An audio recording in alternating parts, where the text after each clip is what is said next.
fantastic. Like you said, I'm just getting ready for batting practice after this, apparently.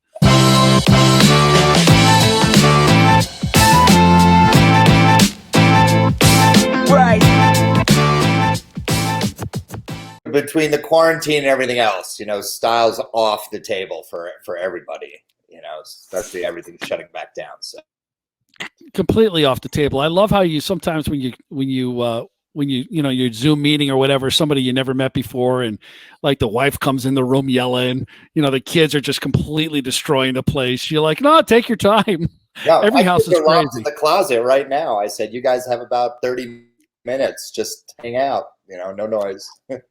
I literally did an intro call for the first time with a guy who, I don't mean this to be a general conversation we could have had offline, but the crazy thing about it, and it's kind of relevant to us. I was like, you could bring bring the video up if you want. He goes, no, I really rather not. And I was like, all right. So finally, he's like, you know what? After about 10 minutes, he brings the video up. He's sitting in his closet. Like there's clothes all around him. I'm like, where are you? He goes, that's why I do. I bring the video up. My wife put me in the closet to do my calls. That's funny. Anyway, sometimes it's the best lighting, Yeah, and I know, and no one could hear you. So I digress. So let's talk about your career. Let's talk about, first of all, talk about where you grew up, and did you come from an entrepreneurial family? So discuss it. Yes, I did. I'm definitely the offspring of parents who were in sales and promotions and marketing. So there was creative aspects to what they did, entrepreneurial aspects, and the conversations that ensued. The dinner table, juggling everyday problems of being an entrepreneur business, but the energy and the excitement.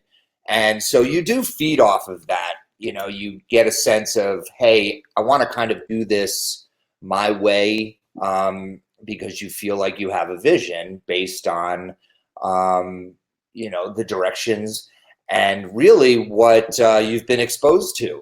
And so you go through so much trial and error in life and growing up and being a kid, and you utilize all of that. And I think part of being an entrepreneur is knowing that you take all those life experiences and are able to roll them into something unique and interesting. And ultimately that becomes your vision versus the corporation or another place where you're following something that pre-exists. But so, I grew up in Westchester, New York, and went to college at School of Visual Arts, New York City. It was a phenomenal experience, and being so close to such a cultural mecca. And so again, those experiences over time evolve into a place where, you feel, wow, there's so much excitement and energy and opportunity. How do I best express that? That's going to make me happy. So you didn't start off as an entrepreneur, though. You started off in the agency side with Digitas, then you went over to creative director for Converse. And there's a couple of others in there as well, but just talk about that experience from getting that foundation from the agency side to the academic side on the corporate, and then that which led you eventually to become, in the startup world. What's funny is that you and I have a fun banter in life, our relationship. So the first thing I have to say is, like, to me, that's everything. It's the relationship. I have that relationship, not to make you jealous, of course, but I have that relationship with all of my colleagues. I think if you have that happy place, there's a lot of transparency. And I think that leads to great experiences and really strategic and smart creative that's authentic. So I didn't actually start in the agency world. I mean, I dipped my toes in a little bit of everything, but I started it with my own agency, almost, about a year out of school. And it was an agency called Fat Sauce Studios. We actually were on the forefront of the whole .com startup, the .com boom, probably the best property that you knew that I helped build the brand was lendingtree.com. Founders of that company came into my studio, and I built them their original brand and worked with them on the original, entire identity platform. And that was it. I mean, from there, it was a domino effect of .coms, and then obviously went through post .com era. But that's when, yes, got my hands involved working at Ryan Partnership, a promotions agency, Heineken USA, and Nestle Waters, and Digitas. You have such, again, the colleagues there, the creative directors, to the, your writing partners, to art directors, to, young designers. It's unbelievable how, you surround yourself with those people and the experiences having, and smart, you're a sponge and you adopt everybody's philosophies. You take the good and the bad, and you take this successful and then the successful elements from all those, and you hope to build a career from that. So it took a while, but you learn from a lot of the structure and the processes of some of those agencies, and then you try to pull that into what it is that you're going to do. And ultimately, I think I moved from, I think Converse was the last real large corporate arena I was in before I went out and raised capital to start my own candy company. And that's where you and I met, having started Super Candy and Smart Candy. So talk about that experience. Talk about, I mean, you grew it pretty quickly. I know I was there for some of the ride, and it was a crazy one. What is some of the things that did you learn about yourself? Talk about the brand, how you came up with the idea, how you get it out there, but then talk about what you learned about yourself and all the processes that you went through. So it was interesting, right? The concept of Super Candy was Nike meets Willy Wonka. And what is, where did that come from? And again, it's life experiences. I think you enjoy, everybody has, two sides of their personality. I really believe that. And if you can pull them together, you could be very successful and you become very approachable. Because again, there's the transparency, the authenticity, who you are is everything in this industry. And so I spent a half a day playing, in my regular high school, and then playing sports. I played football, I played lacrosse, and then I would go half a day to art school. So I had this sort of, this dichotomy of, very sport oriented and then very creative. And, just when I was coming up with this platform, again, it takes a lot of soul searching, a lot of research, a lot of looking at, the holes in the marketplace. And it was ripe for, this brand to step in. And Super Candy was Nike meets Willy Wonka. And eventually the offshoot became Smart Candy, and that was for kids. It was interesting. I guess it was years and years of working with great colleagues, building confidence in that you can go out and do this. You have built the partnerships, the relationships, again, with people like yourself that allow me to have this conversation today. And it culminates in a very interesting place where you have the confidence to put yourself in front of investors and say, hey, I can get this done. The pitfalls the best you can. You don't know them all. You're going to make mistakes. And as long as I've made a lot of mistakes in my career, and so I've been able to get back up and rebound from those. And I think if you're honest, again, with the people around you and investors, you can get to a place where you get a lot of people behind you and supporting you, because they know that through, again, a lot of those processes and experiences, you know what you don't know. I think that was a huge element to being able to go in my own business and start procuring ingredients and working with unbelievable formulation partners to build candy. I mean, what did I know about candy at the time? What I knew was here was a really exciting vision and idea. So to start, how do you start and how do you build that? Again, I think it's surrounding yourself with great people and building great relationships. And again, I keep going back to that word, trust and transparency. And I think when you have that, you find a comfort zone where you're able to operate in and build as a team. We know the old adage, there's no I in team, and there really isn't. You cannot do things in a vacuum. You can't do things. You need to surround yourself with unbelievable talent.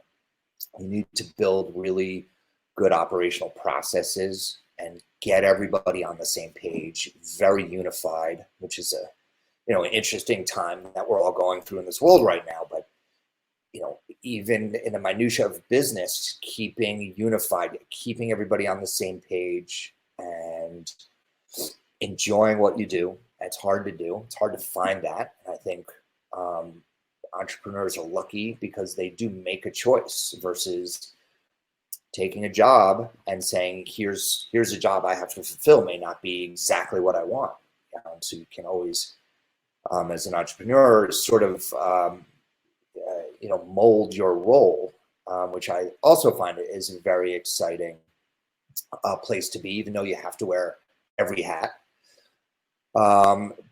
And then you start going after it. You just go after the vision and ultimately just keep, pounding, away at all the different opportunities. And I think at the time we went from 0 to 33,000 doors nationwide. It was a real exciting ride. A lot of roller coaster moments where you feel like you have an order from a GNC or a Walmart. Next thing you don't, you just keep going back and forth. You're talking to a lot of people like yourself because you're going to a lot of the trade shows. So you do, again, constantly meeting people and wearing your same hats and in your same position, and you talk about the same experiences and the trials and tribulations. And I think you find out that you're not alone, and that everybody goes through this stuff, and all you have to do is just do your best, work hard. And I just felt like, God, what an exciting time. That's when you and I got to meet, and with some sponsorships. And but again, those are my experiences there. I mean, I wish that things turned out a little differently for that company, but we moved on. And you did move on, and I'm going to bring that new one in, and I want you to talk about it a little bit and tell us about where you are today. Tell us about lifetime branding, what value you bring, and I mean you already have some pretty strong partners, so let's get into that a little bit. I'll drive the bus. So again, I feel like I'm being super repetitive, but I really prior to us hopping on this podcast, but it was very much I was able to pull from my past experiences and relationships and pull them forward. I think when we moved on from Super Candy and Smart Candy, there were a lot of people out there being like, "Oh, I'm so excited you started your agency because you did such a great job with the branding and the marketing of that company. Well, we want you to help with ours." And so it started off again like anything else, a lot of fears. We're going to do this. What do we need to do to get our first clients? And again, you just stick with it and you talk to the people who you have great relationships with, and ultimately we slowly started to sign up a few brands based on, again, great trust of those relationships that you'll do what it takes to make it happen and make it successful. Their Perky Jerky is going through the screen right now. Brian Levin, the founder over there, and I go way back from when he started that. He was he was inspiration and a great collaborator and a mentor, because he had started up that brand from scratch in the natural food space, and he was an agitator and a visionary, and I was like, wow, you can take a lot again from that experience, but you go in and you just spend your time making sure that, again, there's an authentic, honest approach to each brand that you build. And you make sure that whether it's my team at Lifetime or the client, that you guys are all on the same page through every step. It's a lot of hand holding, a ton of collaboration, and great communication to find what an ownable position that helps a brand achieve success. And we had that. We've had tremendous amount of success building brands who are doing very well today. It's very exciting. Creative aspect to what we do. Yeah, you can see pictures there. Very social company, always have been. You got to enjoy what you do. But the creative aspect, the design, the aesthetic aspect, again, that's something that is tricky. You've got to really have a good sensibility and an eye for that. That isn't one of those things where you can just work hard at. That is definitely something that you find just unbelievably unique people. Like the illustration going on, you find great people, and you give them the tools and the autonomy to be themselves and help them build that same confidence that I had, with my mentors and colleagues. And when you're in that sweet spot, it's incredible what people can do. Been a big believer in that, that again, teamwork and autonomy. And I think you give people that little boost, you'll be blown away to see what people can do when they feel comfortable and confident. And that's so let's talk about this for a second. Let's go back, because you mentioned a couple of things. You went through the bubble burst with the web and online businesses way back early. Obviously, the market came back, and then we're faced with this. I mean, every industry fell off the face of the earth. Now we went through it twice. How is it different this time, and how are you overcoming the challenges with this type of business and where you are right now? So, wow, it's so unique. I have two boys, so I spend a lot of time parenting, and you spend a lot of time, quarantined, and I guess that's a ton of reflection. You look back and you look at the relationships, the decisions you made with the brand. You're constantly not second guessing. That's a horrible way to put that. What you're doing is, you're doing a self-evaluation through this time.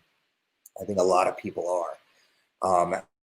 I think it's really important to make sure you're staying positive, and that is really hard through this time, because you turn on the TV, you turn on the news, and there's nothing positive happening. And so, how do you do that? And again, I go back to your colleagues, the brands, entrepreneurs, talking to other entrepreneurs or business people, visionaries, people who have just ideas. You can really feed off of that. I've met so many people through this pandemic just from being on the phone and reaching out to old colleagues, to new colleagues, to people, old friends. How are you doing? What's going on? And I think that communication, again, it can be troublesome at times, because people go through a lot of tough times, but I also think you find inspiration in people's stories. And ultimately, what branding is and what we do we tell stories through a creative lens, and you hope to connect. And I go back to, that's a really key aspect, is connecting. And it seems to be, this theme throughout this conversation, and generally right now through, all these video calls and everything else, is connecting, and constantly making sure you are, because it inspires and it keeps some positive vibes going and allows you to continue to create. And ultimately you stay the course. And we've been able to pick up a couple of really interesting brands we're working on now. Again, that's keeps you going. People who are innovating, and people who are really just trying to figure a way through this and do it together.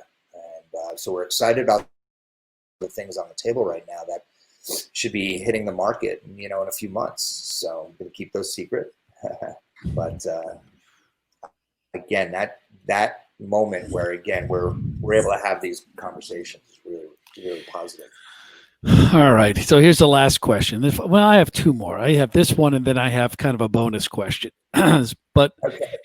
talk about advice that you would give if you had to go back. If you had to go back in time, earlier in your career, all the things that you've learned along the way, what's that one or two pieces of advice that you would have given yourself back then, that 21-year-old self, and all the things you've learned now? Maybe you could have avoided some things, or maybe you would have had a different mindset. What would that have been? Interesting. Well, for me personally,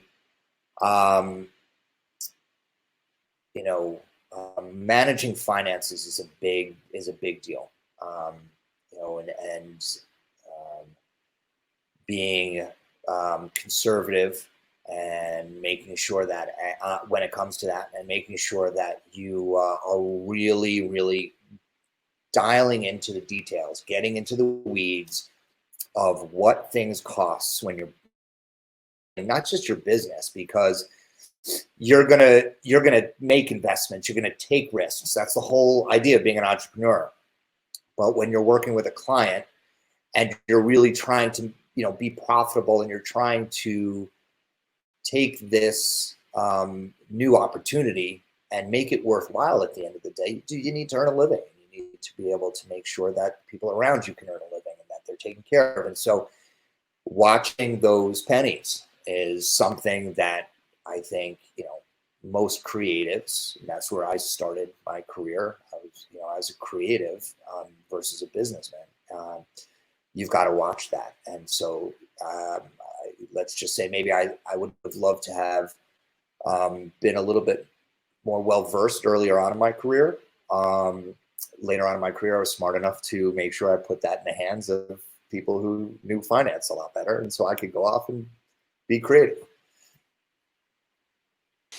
Got it. Well, I think we all kind of learned that lesson. I know I was guilty of that. If I ever had to do it again, I definitely would have invested in more real estate. That is, definitely income-driven real estate. So, Eric, I appreciate it. But just one last question, and this is the bonus round. And I didn't discover this until we just went through your website. But what are you doing in this picture right here? What is this pose? What is that? It's really kind of funny because when we did this shoot early on, and things have come a little ways as we're still mixing that up, but I just looking for a candid approach to a portrait. I didn't want to. I'm a very animated person. And so it was just the moment of, scratching my nose and there. And it was just this, the eyes and everything. And a lot of the people around me were like, this really captures who you are. And I was like, well, that is it. I mean, Kevin was like, he looked like he was counting all the money over there. He all business. It looked like his yearbook picture. He's not very happy with that photo. We've changed his up like 3 times already. He's still. I said, you know what? I have nowhere to turn. I'm giving you the stiff one. That didn't sound really good, but oh, that's okay. I can edit that out too. Yeah, actually, that might be highlighted. Hey, brother, it's always a pleasure talking to you. And I appreciate it. Thank you. Yeah, and I look forward to Game Plan U and Lifetime Branding. And do some collaboration with our founders, and we're going to lean on Eric with his creativity and his expertise, not only from the creative side to the branding side to taking products to market, but certainly his experience in fundraising, going out there raising capital, owning a business, driving product awareness, knowing that revenue is the most important thing, but all those things that you experience. So we're really, really excited for that collaboration that we're going to do with you guys. And so we look forward to more funny pictures. And I am definitely using that picture on our website, by the way. Good. Well, do what you need to. If you need some help, there's plenty where that came from. So, I really appreciate it. Rob, you've been a great friend, and we've had some fun times, and so I appreciate it. And all I can say is, everybody's got to just stay positive the best you can. That's right. Stay positive. Well, thanks again. You're watching GamePlanU Today, live on LinkedIn and on Facebook. I'm Rob. That's Eric over there. We'll see you next time. Take care, everybody. I know where to turn. I'm giving you the stiff one. That didn't sound really good, but.